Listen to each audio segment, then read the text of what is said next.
ci lu tegu ko ci lu dul wax ak pexe des chômeurs à col blanc aucune vie professionnelle xëy rek di wax ba nekk politicien ñu jël xaalis bi yëpp xëpp la bu jaaree wor mu wor bu laajee naxee mu naxee bu laajee fen mu fen bu laajee fecc coloré mu fecc coloré jaay ngor wante jaay ngor day moom du dëkk ba du jikko ji kenn mënu koo jaay ku ñu ko ne jaay nga ko rek amoo ko woon lu ñu wax nga ni waaw benn wii rek ak l'audateur di tagaate ak di jaayate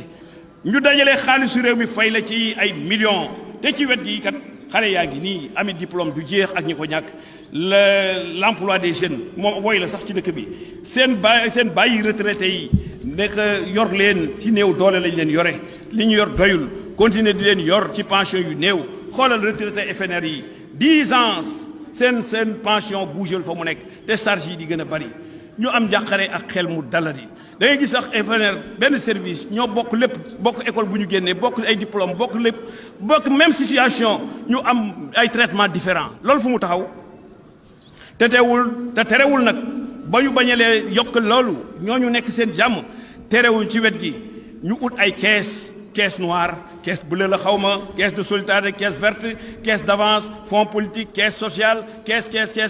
te sociale bii li ñuy lëbëj yëpp li ñuy lijjanti yëpp ci luubal ko ci social lañ koy def te foo toll nag te waroon a nekk nag ay caisse blanche transparente translucide ba foo toll gis lañ fa dugal nu mu fa nekkee ku ko fa génne ak lan lañ ci def te xaalis bi yëpp nag assemblée nationale nekkalu fi xeet wi la fi nekkalu fi ma samba wala ma demba nekkalu fi parti wala kuréel te li ñu koy doyee mooy wote ay loi ak contrôler gouvernement député bu la fi taxaw ne dama lay defal tali day waxul dëgg loolu du liggéeyam ku leen ne dama lay defar ay lampe du dëgg du liggéeyam dinaa la tabaxal école du dëgg du liggéeyam moom li ñu koy doyee mooy defar loi ak contrôler gouvernement te ci juróomi at yi wote nañu ñoom ak député assemblée nationale lu toll environ 15 000 milliards de francs CFA mais ce n'est pas rien ça loolu mooy lan mooy population Sénégal bi 13 814 395 personnes yi recensé soo leen ko séddaloon kenn ku nekk di nga am 1 085 834 francs boo ko yemaloon ci suñu dëkk bi Thiès rek dañuy xëy jot 542 milliards ku ko def Thiès suuf sax dootu fi taxaw waxuma ay lamp ak leneen dëkk bu nekk loolu xam nga ñii ñàkkuñu ku ñu contrôler waaye ci lan lañ leen dégg ci lañ leen di gis féewaloo ŋaayoo xëccoo xeexoo tëkkonte taggante tàccu absenté et ils sont chèrement payés te lii nag fu mu am bu la neexee nag nga wax ni assemblée bii moo yéesi si ma sa jaar wax ji ëpp na nag tërëy na te ci ñoom la jógee ñu naan deeta waaye ñuy wax ay jalgati ci xaalis ay millions par weer waaye ndax li jàmm la waay mbokk yi tee ñoo ragal yàlla nañ ragal yàlla ci xaalis yi ñuy dénk nañu ragal yàlla ndax sunu alal yii dañuy sonal ëllëg rek te fii la ñu koy bàyyi ñeneen di ko jëfandikoo te ñu bàyyi xel lool nag hadiisu Seydina Muhammad alayhi salaatu wasalaam mu ne ëllëg kenn du buuse meetar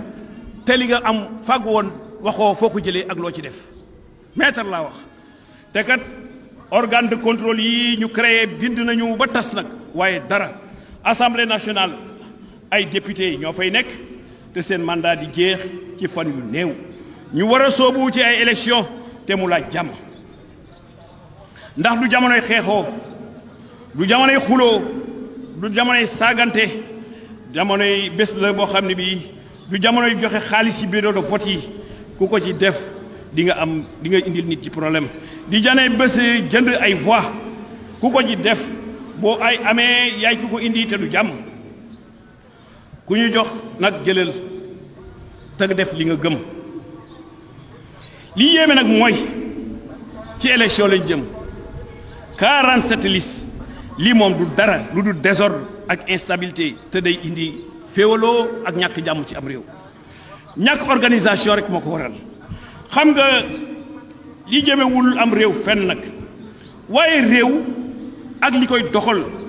ci loxo boroom jikko yi la nekk waaye lii moom du dara lu dul recul démocratique dans ce pays là ci loxo borom jikko yi la nekk parce que l'avenir d'un pays qui se respecte est tellement important et sérieux qu'il n'est pas normal de le laisser entre les mains des seuls politiciens qui ne pensent qu'à eux-mêmes et à leur famille. Il devrait être l'affaire exclusive des femmes et des hommes de vertu amoureux de la patrie. ëllëgu réew mi nga xam ni dafa bëgg ko wekk dafa am solo lool te jaaduwul nag ñu koy bàyyi ci ay loxo yoo xam ni xalaatu lu seen bopp ak seen i njaboot dafa war a nekk mbiru nag jigéen ak góor yi nga xam ni jikko moo nekk ci ñoom ba pare ñu bëgg seen réew ngir ñu am jàmm nag faaw ñu dellu ci atte yàlla yi ak ay waxam ak jàngale Seydina Muhammad sallallahu alayhi wa sallam te sunu boroom digal nañu kuy ut ay yow utal jàmm qaala allahu tabaraka wa taala wa ibaadu rahmani alladina yamsuuna ala al ardi hawnan wa ida xaatabahum aljaa'iluuna qaalu salaama